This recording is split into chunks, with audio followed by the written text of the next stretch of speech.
Hola, soy Pedro. Hola, soy Diego. Hola, soy Felipe.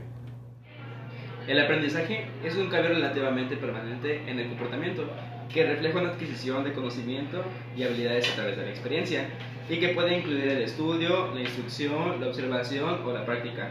Esta definición excluye específicamente cualquier habilidad obtenida solamente por la maduración, proceso por el cual se despliega patrones de conducta biológicamente predeterminados. Se ha descubierto que aprendemos de diferentes maneras.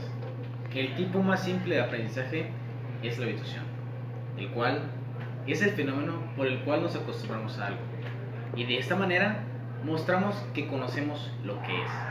El siguiente nivel de aprendizaje, en el cual formamos nuevas asociaciones entre un estímulo y una respuesta, es el llamado aprendizaje asociativo. Este se divide en dos tipos de aprendizaje: condicionamiento clásico y condicionamiento operante. A continuación, veremos lo que es el condicionamiento clásico. El estudio científico del condicionamiento clásico comenzó en Rusia aproximadamente a inicio del siglo X, con un descubrimiento accidental hecho en el laboratorio de Ivan Pavlov. Pavlov era un fisiólogo ruso que recibió un premio Nobel por su trabajo sobre el rol de la saliva de la digestión. Así es, Diego, y a continuación explicaremos el experimento de Pavlov. Pavlov consideraba el condicionamiento clásico como una forma de aprendizaje mediante asociación. La asociación en el tiempo de un estímulo neutral, uno que originalmente no provoca la respuesta, y un estímulo que de hecho provoca la respuesta. Para medir el progreso del aprendizaje, Pavlov utilizó un aparato que ya estaba construido en su laboratorio y usó comida como estímulo para provocar la respuesta, la salivación. Específicamente, Pavlov utilizó como estímulo neutral un metrónomo que el perro pudiera escuchar fácilmente. Tras un intervalo preciso de tiempo, soplaba una pequeña cantidad de polvo de carne dentro de la boca del perro para provocar salivación. Cada 15 minutos repetía el mismo procedimiento, y pronto el perro comenzó a salivar en respuesta al sonido del metrónomo, cuando éste se presentaba solo, midiendo continuamente la cantidad de saliva drenada por el tubo en el cachete del perro. La fuerza del nuevo aprendizaje fue monitoreada con precisión mediante el proceso del condicionamiento clásico. Para resumir, el polvo de carne era el estímulo incondicionado. El metrónomo era el estímulo neutral que se convirtió en el estímulo condicionado. La salivación era la respuesta incondicionada, y cuando la salivación era provocada por el estímulo condicionado, se volvió la respuesta incondicionada. Al igual que Pavlov, otro que marcó la pauta para el condicionamiento clásico fue John B. Watson con su experimento del pequeño Albert, El cual, en 1920, el conductista John B. Watson y su asociada Rainer estaban convencidos de que muchos de nuestros miedos fueron adquiridos mediante el condicionamiento clásico, y trató de poner a prueba esta idea enseñándole a tener miedo de algo a un niño de 11 meses, el ahora famoso pequeño Albert. Se le permitió primero a Albert jugar con una rata blanca de laboratorio para averiguar si tenía miedo de las ratas. En ese momento no tuvo miedo. Posteriormente, mientras jugaba con la rata blanca, una barra de hierro fue golpeada con un martillo justo detrás de la cabeza de Albert. Como era de esperarse, el ruido provocó que Albert llorara atemorizado. Tras 7 emparejamientos de este tipo, Albert mostró una fuerte respuesta de temor cuando la rata era colocada cerca de él. Había aprendido a tenerle miedo a la rata mediante condicionamiento clásico. Por razones comprensibles, este experimento no sería considerado ético, de acuerdo con los estándares de hoy en día. Resulta angustiantemente que Watson y Rainer no invirtieron el condicionamiento o el temor de Albert. Sin embargo, en un estudio posterior de Jones en 1924, Mary Cover Jones y Watson redujeron con éxito el temor a los conejos en un niño pequeño, emparejando gradualmente el conejo, el estímulo condicionado, con galletas, estímulo incondicionado. Este método de invertir una respuesta clásicamente condicionada, emparejando el estímulo condicionado con el estímulo incondicionado para una respuesta que no puede ocurrir al mismo tiempo que la RS indeseable, se denomina condicionamiento. Aprender de las consecuencias de nuestra conducta se denomina como condicionamiento operante, el cual podemos definir como la forma de aprendizaje donde las consecuencias de nuestra conducta llevan a cambios en la probabilidad de que dicha conducta ocurra en el futuro. El condicionamiento operante fue descrito por primera vez por el psicólogo estadounidense Edward Thorndike quien, basado en sus observaciones de los experimentos que hacía, formuló la ley del efecto, la cual establece que las consecuencias de una respuesta determinan si la respuesta ocurrirá nuevamente en el futuro. Esta ley sentó las bases para un estudio posterior de lo que ahora se conoce como condicionamiento operante en psicología contemporánea. En las siguientes 3 secciones examinamos las formas en las cuales las consecuencias deseables e indeseables de nuestra conducta pueden influir en nuestra conducta futura. Son 3: reforzamiento positivo, reforzamiento negativo y castigo. El reforzamiento positivo es aquel que refuerza la conducta de un individuo mediante el otorgamiento de un elemento extra en el ambiente en donde se puede desenvolver el sujeto, y para que la conducta pueda ser en este ambiente vuelva a suceder en el futuro. Se debe destacar 2 asuntos importantes en la aplicación del reforzamiento positivo: inmediatez, que es el reforzador positivo debe darse dentro de un periodo corto de tiempo posterior a la respuesta; consistencia en la aplicación del reforzamiento positivo, para que el aprendizaje tenga un lugar en el individuo que proporciona el reforzamiento positivo que sea consistentemente. Después de cada respuesta, ¿verdad? ¿Qué otros reforzadores hay? Bueno, también están los reforzadores primarios, que son de manera innata y no tienen que ser adquiridos mediante aprendizaje, que es como la comida, el agua, el calor, la estimulación novedosa, actividad física, la sexual. Bueno, esos son unos buenos ejemplos de primarios. También está el reforzador secundario, que es el que se aprende mediante el condicionamiento clásico. Recuerda que el condicionamiento clásico implica la estimulación de 2 estímulos, el que puede transformarse en el reforzador secundario y emparejarlo al repetirlo con el reforzador primario. ¿Y hay algún otro método para reforzamiento positivo? Bueno, se llama moldeamiento o el método de aproximación de sucesivas, dada que moldeamos la respuesta al objetivo a partir de las conductas que sucesivamente dan a ella. Un ejemplo demasiado importante es el de la caja de Skinner, en donde una ratita tenía que aprender a poder jalar una palanca para poder comer, y es cuando pudieron utilizar este método de moldeamiento. Cada vez que se acercaba a la palanca y la jalaba, se le recompensaba con una bolita de comida, y así hasta que pudiera aprender este proceso de movimiento de moldeamiento. Bueno, Diego, ¿y ahora qué nos podrías explicar sobre el reforzamiento negativo? Bueno, el reforzamiento negativo es aquel que refuerza la conducta de un individuo quitándole un elemento del ambiente en donde se desenvuelve, esperando que esta conducta se pueda volver a repetir en un futuro. El condicionamiento de escape es un condicionamiento operante en el que la conducta es reforzada porque provoca que un evento negativo cese. Y el condicionamiento de evitación es un condicionamiento operante en el que la conducta es reforzada porque evita que suceda algo negativo. Pedro, Felipe nos habló un poco sobre el reforzamiento positivo y yo sobre el reforzamiento negativo. ¿Tú nos puedes hablar un poco sobre el castigo? Claro que sí, Diego. El castigo es una consecuencia negativa de la conducta que lleva a una disminución de la frecuencia de la conducta que lo produjo. Adicionalmente a los problemas éticos obvios de utilizar castigo físico, hay serios riesgos inherentes al uso de cualquier forma de castigo que deben ser ponderados contra sus beneficios potenciales. Estos riesgos son 5. El primero de ellos es que el uso del castigo a menudo genera un reforzamiento para el castigador. El segundo de ellos, el castigo tiene a menudo un efecto inhibidor generalizado en el individuo. El tercero, comúnmente reaccionamos al castigo físico aprendiendo a detestar a la persona que causó el dolor y quizás reaccionando agresivamente contra ellos. Así, el castigo puede resolver un problema, pero a la vez generar otro que incluso puede ser peor. El penúltimo riesgo se le conoce como trampa a la crítica, el cual es un incremento en la frecuencia de una conducta negativa, que por lo general responde al uso de la crítica, reforzando la conducta que se puede castigar.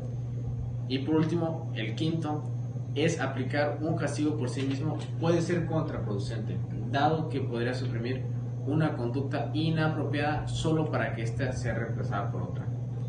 Las directrices para que los efectos del castigo sean menos, sin embargo, en estas instancias debe hacerse cualquier esfuerzo para minimizar los efectos laterales negativos del castigo, siguiendo algunas directrices para su uso.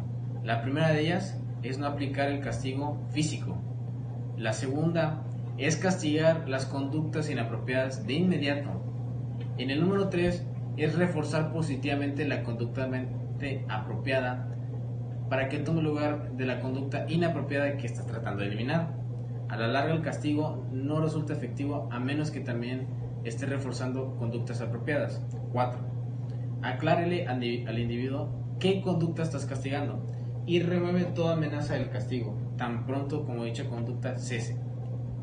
En otras palabras, castigar cierta conducta puede estar bien, pero mostrarte generalmente honesto con la persona por hacer algo inapropiado hace más daño que bien.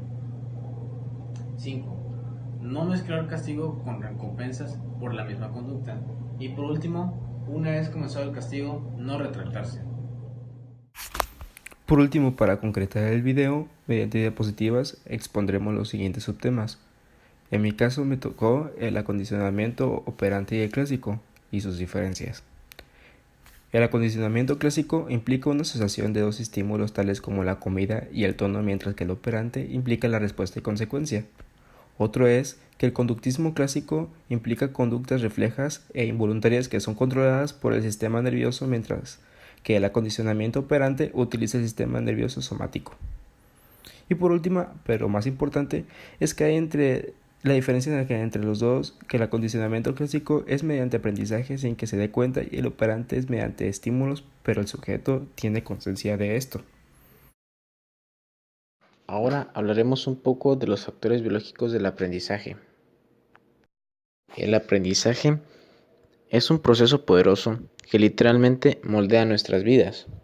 Sin embargo, no debemos exagerar la importancia de ningún proceso psicológico, incluso el aprendizaje. Parece ser que la gente está biológicamente preparada para aprender ciertas clases de temores más fáciles que otros. Aparentemente, el proceso evolutivo nos ha preparado para aprender más fácil mediante condicionamiento clásico algunos temores potencialmente útiles que aquellos inútiles. Resulta interesante que estemos preparados para aprender a temer solo las cosas que deben de haber sido peligrosas para nuestros ancestros evolutivos. García y sus colaboradores discutieron otra forma de aprendizaje que ejemplifica el rol de los factores biológicos en el aprendizaje. Un ejemplo de estos experimentos puede mostrarse mediante las propias experiencias de niño del científico. En una tarde se comió 8 hot dogs. 2 horas más tarde tenía muchas náuseas. Como resultado, pasaron varios años antes de que volviera a comer hot dog. Esta experiencia de aprender a sentir aversión a los hot dogs es un ejemplo de aversión condicionada al sabor, la cual se puede definir como una reacción negativa a un sabor en particular que ha sido asociado con náusea u otro padecimiento. En el experimento se logra observar que aprendió a sentir aversión por los hot dogs mediante condicionamiento clásico. Los hot dogs eran el estímulo condicionado y la náusea el estímulo incondicionado, pero también medita sobre dos hechos. Los dos estímulos fueron emparejados solo una vez y sin embargo aprendió una aversión que duró años. Más aún, hubo un intervalo de 2 horas entre el estímulo condicionado y el estímulo incondicionado. Por lo regular, una pausa de más de un par de segundos entre el estímulo condicionado y el estímulo incondicionado es suficiente para que el condicionamiento clásico sea imposible. En otras palabras, aunque el aprendizaje es una fuerza poderosa que moldea nuestra vida, Nuestras características biológicas limitan lo anterior, con lo que estamos mejor preparados para aprender algunas cosas que otras. Bueno, y en las perspectivas cognitivas en el aprendizaje, los psicólogos cognitivos están de acuerdo en que el condicionamiento clásico y operante son vías importantes de aprendizaje. Sostienen que no son las únicas vías. Incluso en el aprendizaje asociativo se necesita más que una simple explicación mecánica para dar cuenta de los importantes procesos de pensamiento que intervienen entre el estímulo y la respuesta. En la segunda imagen, un hecho que sirve para demostrar los aspectos cognitivos del aprendizaje es el fenómeno llamado fenómeno del bloqueo, que muestra la importancia de la habilidad del animal para reconocer la atención antes de que tenga lugar el condicionamiento. Si queremos mostrar cómo funciona el bloqueo, tendremos que establecer primero un condicionamiento pavloviano estándar. Asociaremos una campana con comida, que el primero sería el estímulo condicionado y el segundo el incondicionado. Hasta que consigamos que el perro salive al sonar aquella, ahora podemos añadir un segundo estímulo neutral, el sonido del repique de la campana, para formar un estímulo condicionado compuesto. En este punto asociaremos el compuesto, campana más repique, con la comida durante varios ensayos. Entonces haremos sonar solo el repique para ver si el perro saliva ante este sonido. Probablemente no lo hará. ¿Por qué razón? Porque el condicionamiento previo al primer estímulo, la campanada, bloquea formación de cualquier condicionamiento con el repique. Para la tercera imagen tenemos a estos dos investigadores, Warner y Rescorla, que nos proponen una teoría de por qué ocurre el bloqueo. Ellos dicen que existe un límite para la cantidad de condicionamiento que el estímulo incondicionado, en este caso la comida, pueda soportar. Si un organismo está condicionado a un estímulo, la campanada en este ejemplo, no hay la suficiente fuerza de condicionamiento para permitir que otro estímulo, el repique, adquiera la fuerza excitatoria suficiente para convertirse en un estímulo condicionado. Y el otro investigador, que en 1965, de nombre McIntosh, al añadir el segundo estímulo, que es el repique, a la campanada después de que haya tenido lugar el condicionamiento, no da al organismo, en este caso al perro, ninguna información nueva. El sonido de la campanada es una señal tan fuerte para el perro que la comida aparecerá, que el animal no presta atención a nada más que acompaña a la campanada, como es el repique. ¿Cuál de estas dos explicaciones es la verdadera? Según Halls, Egety y Dees, en 1980 dicen que ambas son correctas, puesto que son capaces de predecir que si incrementamos la intensidad del estímulo incondicionado al mismo tiempo que añadimos el segundo estímulo puede llegar a ser condicionado. Bueno, y ahora en la primera imagen de abajo, siguiendo las flechas, tenemos esta que caracteriza al aprendizaje latente. El aprendizaje latente es un tipo de aprendizaje que ocurre pero no se manifiesta hasta que el organismo es motivado para hacerlo.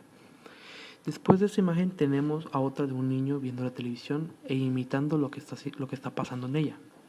A esto se le llama aprendizaje por observación. Este es un tipo de aprendizaje que se da mediante la observación de alguien viendo una acción de otra persona, para que esta acción la pueda repetir a futuro el observador. Bandura en 1977 identificó los 4 pasos siguientes en el proceso del aprendizaje por observación. Primero, se debe prestar atención y percibir los aspectos relevantes del comportamiento. En segundo lugar, recordar el comportamiento, también a través de palabras o imágenes mentales. Por tercero, convertir en acción la observación recordada. Y por último, cuarto paso, estar motivado para adoptar el comportamiento. Y ahora, en nuestra última imagen, esto se caracteriza con el autorreforzamiento. El concepto de autorreforzamiento es importante desde el punto de vista cognitivo del aprendizaje. Desde este punto de vista, se considera que los individuos ejercen gran influencia sobre su propio entorno. No solo dependen de las recompensas y los castigos que le puedan venir de agentes externos, sino que también son capaces de recompensarse y castigarse a sí mismos de manera que les ayude a desarrollar nuevas pautas de comportamiento. Bueno, muchas gracias por ver este video. Esperamos que lo hayan disfrutado. Que nos vemos en la siguiente.